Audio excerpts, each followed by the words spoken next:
Good evening, everyone. This is former Councilwoman Creasy, and I'm coming to you just to speak to you about recent activities that had happened in my life. I promised my constituency, my friends, and my family that I would be addressing the matter. The reason why I waited is because there were legal things attached. Today, I did go to court about my situation.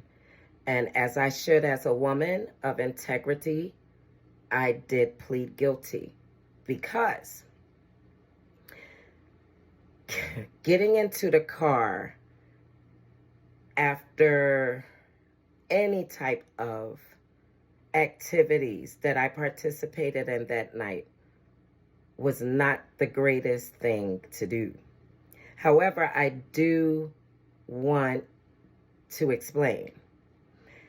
That evening, I had just found out that one of my clients was dying. And it was happening rapidly. And I had just seen her that day. And it didn't hit me until later on that evening. So I reached out to some friends. And I went on Main Street, of which I barely go.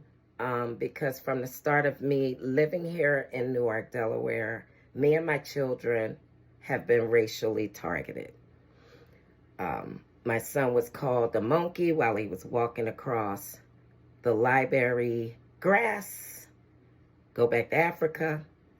My daughter was racially horribly spoken to at one of the restaurants that I'm not going to name. And also, that first year that I moved here, I was driving through Main Street, and an in particular frat jumped on my car and called me all kinds of racial things that I do not want to actually repeat. So, it had been a long time since I had ventured onto Main Street that evening.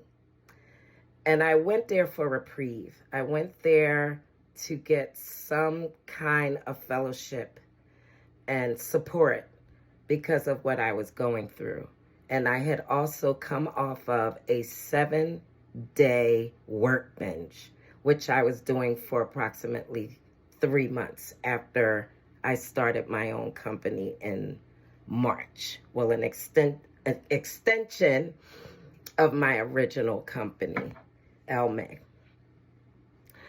I am diabetic, and